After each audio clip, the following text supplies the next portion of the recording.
Hello everyone and welcome back to the podcast. My name is Matthew O'Neill. I'm the author of You Say That I Am, Jesus and the Messianic Problem, as well as What the Bible Really Does and Doesn't Say About Sex. First, I want to apologize for my prolonged absence. It's been difficult for me to pick which things I want to talk about in the podcast simply because I'm running out of room. With each podcast and podcasting service, there's a limited amount of space that you have to be able to use your podcast. Starting to run low. I'll get into more about how you can help me with that if you're interested, so that I can continue to make these podcasts. Otherwise, I'm probably going to have to start just deleting old episodes after they've been put up so that I can continue to make more. I have been busy trying to create publicity around the books that I have written and around the work that I do to get more people interested and to help educate themselves on this topic that I feel is very important for each of us to know. With that being said, on top of doing publicity for those books, I have actually written and published two others which have been released. The first is called Judas. It's about 64 pages long. It's been released through Atheist Republic. That book talks about the figure of Judas Iscariot from the Bible and his role in Jesus' ministry. And it deals with the philosophical issues surrounding betrayal and how looking at Judas' role through a theological mindset, why it makes more sense that Judas was not the betrayer, but instead Jesus was, and how from a historical perspective, it makes more sense that Judas was a betrayer rather than the theological one. My newest one, and the reason I am doing the podcast today, my newest book is called Afterlife: Solving Science and Religion's Great Disagreement. It's been released through Occam Publishing just a few weeks ago. And I'm here to read you a short excerpt that appeared through The Friendly Atheist. It's covering the philosophical issue. And in this book, I talk about how the original concepts around the afterlife are very foreign from what people today view as being the afterlife.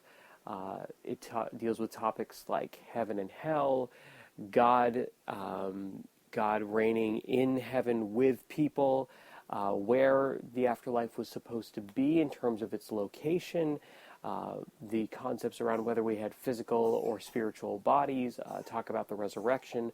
I talk about Satan, and I talk about the philosophical and scientific ideas pertaining to the afterlife and how we can appropriately demonstrate that there actually is no supernatural afterlife and how we can prove that.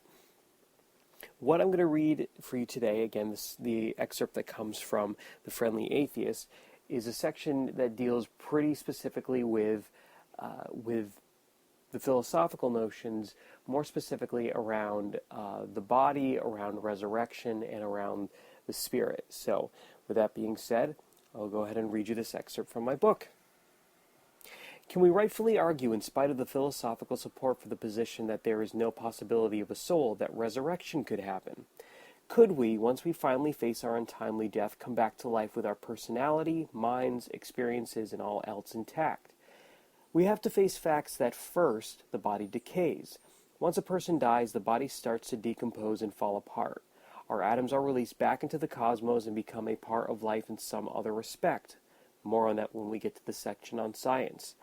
So can those atoms hypothetically come back together to reform you and grant you new life after death? Well, no. No, they cannot. If we take a similar example, cloning, we see that clones will never be 100% exact copies of the people they are cloned from. They could potentially have the same exact DNA as the person whose genetics they share, but they lack not only experiences, but the intelligence, ethics, philosophies, and the very same consciousness or personality of the person from whom they were cloned. If we cloned Albert Einstein as an example, there is no guarantee that his clone would grow up and have an equally great scientific mind. This is due largely to the environment the person grows up in. Perhaps this new Einstein would grow up to advanced quantum mechanics, something that the historical Einstein struggled to accept and understand. It is likened to the concept of teleportation, as one might see in the science fiction world of works like Star Trek. The idea seems very interesting and would be thrilling to try, at least in theory. If you have seen Mel Brooks' movie Spaceballs, you might also see why it is such a bad idea. The very hard truth of the matter when taking physics into account is that in order for teleportation to work, it would necessitate completely destroying your body, taking it apart atom by atom, and then reassembling it together at another location. One option for this to function still within its limitations is, according to MIT physicist Edward Farhi, quantum teleportation. This would require particles to be sent ahead of time to the location you want to teleport to. But even quantum teleportation takes time. The signal that carries the information used to reconstruct you cannot move faster than the speed of light. While Farhi does admit that the person at point B should have exactly the same thoughts and memories as the person who left point A, he also says in the same line that they are destroyed initially before they are reassembled. Shelley Kagan addresses this problem in another one of his lectures. He introduces an idea put forward by Peter van Inwagen, a metaphysicist at Notre Dame. Suppose a child in your house, the relationship to you is at your discretion, builds a tower out of blocks and goes to sleep, either for a nap or for the night. While they are asleep, you take careful, considerate notes to map out how the tower is structured. Once you do that, you destroy the block tower and rebuild it exactly as the child did it, down to the most minute detail. Once the child awakens and sees the block tower, is he or she rightfully able to tell people, "This is the block tower I built"? While they may not realize it, as it looks absolutely identical to the one that they built, it is not the one they built, but is in fact the one that you have built. It is modeled after the one the child made, but it is not the same one. Likewise, if I purchase an old Nintendo 64 that does not function, and am able to find replacement parts and put it back in working order, the original owner, perhaps noticing a blemish or sticker or detail that they were familiar with on the original system, might say, "Hey, this is my old Nintendo." But we have to ask, is it really? In this instance, I agree that there are some differences to the previous example in comparing it to teleportation. Still, if we argue that something is destroyed and then placed back together, is it the same thing? Is it still my friend's Nintendo that I put back together in working order? Is it the child's block tower that he or she built when you are the one that disassembled and reassembled it? Is it the same person who destroyed in the transmitting teleporter then that is put back together in the receiving teleporter? Now, this is all to make a point about the resurrection. Resurrection, as seen in the study of the Hebrew Bible and New Testament, is the belief that either 1, a spiritual resurrection could occur, which seems unlikely given our discussion about the soul, or 2, physical resurrection, which, as we have just gone over, seems to really imply that we would not be ourselves, is a legitimate phenomenon. Forget how the resurrection might happen. It is as much a hypothetical as teleportation is. What matters is we are talking about the destruction of one body and creation of a new one. While I do not deny processes like the deterioration of the body over time and even death, I even accept there are ways to improve our body and make it better, be it through education, self-discovery, health, nutrition, or exercise. But to completely dismantle the body and create a new one is not resurrection. It is cloning at best, with teleportation as a close alternative.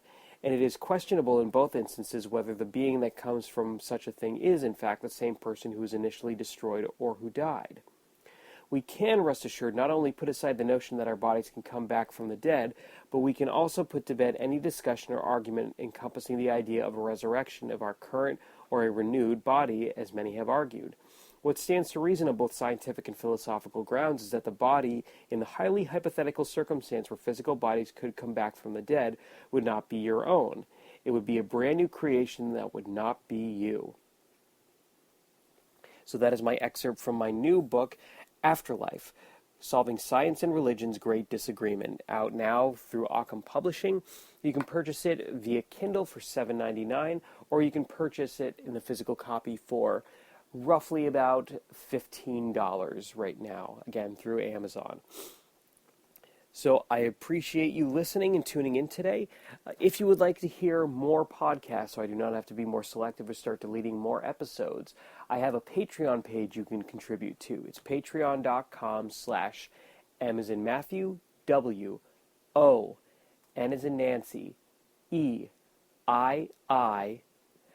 So that's M.W. O'Neill with 2 I's instead of I.L. And you can contribute to that page to help me be able to maintain the podcast, get more time to be able to upload more content and do it more frequently, and to just help me do more work and to hopefully one day make this my full-time profession. Both the podcasting the writing and the teaching of this subject matter. I appreciate your time and consideration today. Please check out any of my 4 books, You Say That I Am, What the Bible Really Does and Doesn't Say About Sex, Judas, and Afterlife. All can be purchased through Amazon, both Kindle and physical copies. Thank you so much. Please follow me on Twitter at MWONEII and like my Facebook page, facebook.com/YouSayThatIam. Thanks for listening, and I hope to speak with you again soon.